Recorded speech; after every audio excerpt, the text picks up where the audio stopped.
ሰላምናም ጤና ይስጥልኝ የተከበራችሁ እናም የተወደዳችሁ የቻናሌ ቤተሰቦች፣ እስኪ አንድ ጥያቄን ልጠይቃችሁ።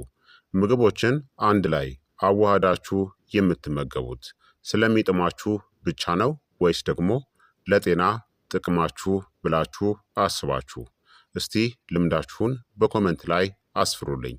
በአንዳንድ ምግቦች ጥምረት ውስጥ ያሉት ምግቦች በሆዳችሁ በምግብ መፈጨት ስርዓታችሁ እንዲሁም በአጠቃላይ ጤናችሁ ላይ ምን አይነት ተጽዕኖ እንደሚያሳድሩ አስባችሁ ግን ታውቃላችሁ? አብዛኛዎቹ ምግቦች አብረው ሲበሉ ምንም አይነት ጉዳት የሌላቸው ቢሆንም የተወሰኑ የምግብ ጥምረቶች ግን የምግብ አለመፈጨት ችግርን ሊያስከትሉ፣ ሰውነታችን ከምግቡ ማግኘት ያለበትን ንጥረ ነገር ኒውትረንትን እንዳያገኝ ሊያግዱ ወይም ለተወሰኑ ሰዎች ደግሞ ከፍተኛ የጤና እክልን ሊፈጥሩም ይችላሉ። በዛሬው ቪዲዮአችን ላይ ታዲያ ዳግመኛ ሊታሰቡባቸው የሚገቡ 7 አደገኛ የምግብ ጥምረቶችን ዝርዝር እንመለከታለን። እነዚህ ጥምረቶች ወዲያውኑ የሚገድሉ መርዞች ባይሆኑም እንዴት እርስ በእርስ እንደሚቃረኑ መረዳታችሁ ብልህ የሆኑ የምግብ ምርጫዎችን ለማድረግና ጤናችሁንም በከፍተኛ ደረጃ ለማሻሻል ይረዳችኋል። ታዲያ እስከ ቪዲዮ መጨረሻ ድረስ አብራችሁኝ በመቆየት ጤናችሁን ጠብቁ። ከመጀመራችን በፊት ግን እንኳን ወደ ቻናሌ በደህና መጣችሁ እላለሁኝ። በሳይንስ የተደገፉ ቀላል የሆኑ የጤና ምክሮችን ከወደዳችሁ ይህንን ቪዲዮ ላይክና ሼር በማድረግ ሌሎችንም አስተምሩ እላለሁኝ። ጥያቄያችሁንም በኮመንት ላይ አስፍሩልኝ፣ በደስታ እመልስላችኋለሁኝ። ሰብስክራይብ ካደረጋችሁ በቀጥታ ወደ አንደኛው መጥፎ የምግብ ጥምረት እንለፍ። አንደኛ፣ ሻይ ወይም ቡናን በብረት ወይም በአይረን ከበለጸጉ ምግቦች ጋር አትመገቡ። ብዙዎቻችን ምግብ እንደበላን ወዲያውኑ ሻይ ወይም ማኪያቶ የመጠጣት የቆየ ልማድ አለን። ነገር ግን ይህ ልማድ ሰውነታችሁ ከምግቡ ውስጥ የሚገኘውን ብረት ወይም ደግሞ አይረንን የመምጠጥ አቅሙን በከፍተኛ ደረጃ ይቀንሰዋል። ምክንያቱም ሻይናም ቡና ውስጥ ታኒንስ እናም ፖሊፊኖልስ የተባሉ ውህዶች ይገኛሉ። እነዚህ ውህዶች እንደ ቦለቄ፣ ምስር፣ ፎሶሊያ፣ ስፒናች እናም ሙሉ ጥራጥሬዎች ውስጥ ከሚገኘው የእጽዋት ብረት ወይም ደግሞ ነን ሄሜ አይረን ጋር በመጣበቅ ሰውነታችን እንዳይጠቀመው ያግዱታል። ሊያስከትለው የሚችለው ጉዳትም የብረት ንጥረ ነገር በሰውነት ውስጥ መታፈን ወይም አለመመጠጥ፣ ለችግሩ ተጋላጭ በሆኑ ሰዎች ላይ በሂደት የደም ማነስ መከሰት፣ ያልተለመደ ከፍተኛ የድካም ስሜት፣ የሰውነት መዛል እናም ጉልበት ማጣት።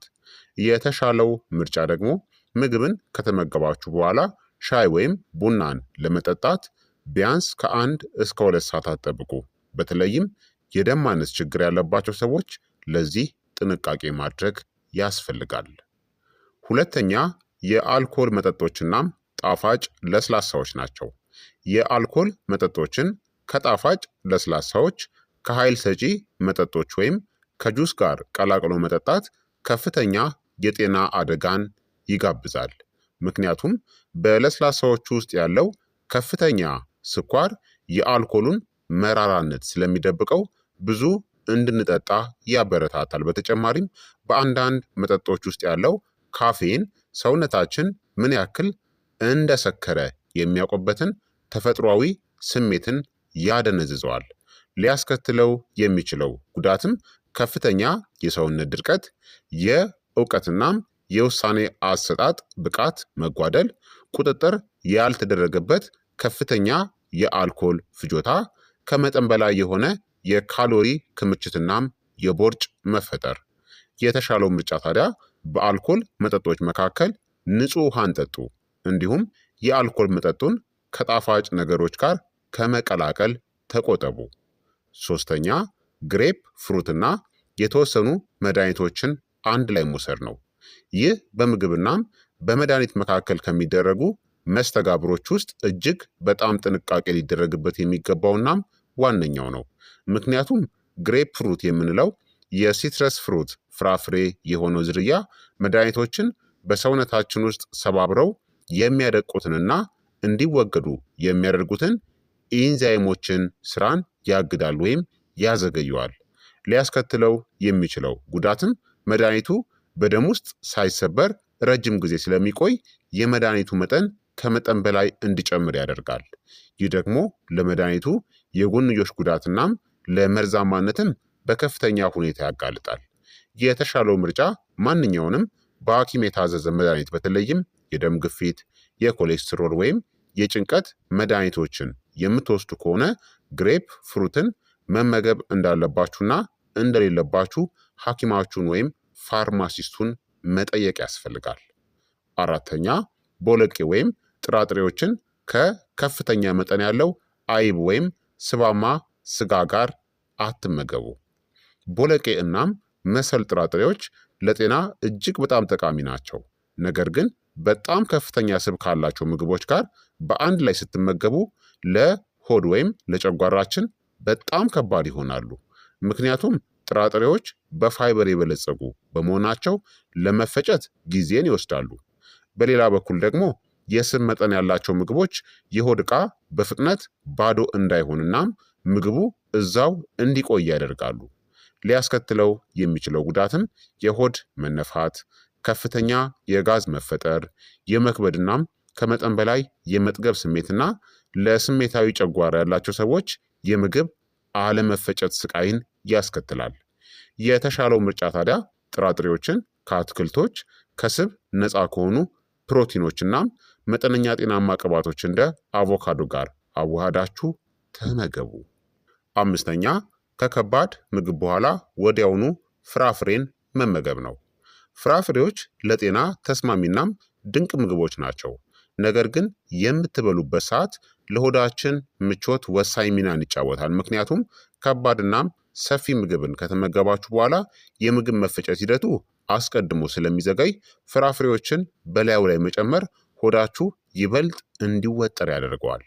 ሊያስከትለው የሚችለው ጉዳትም የሆድ መነፋትናም የጋዝ መብዛት፣ የሆድ ማሙላትናም ምቾት ማጣት፣ በአንዳንድ ሰዎች ላይ የሆድ ቁርጠት መጨመር።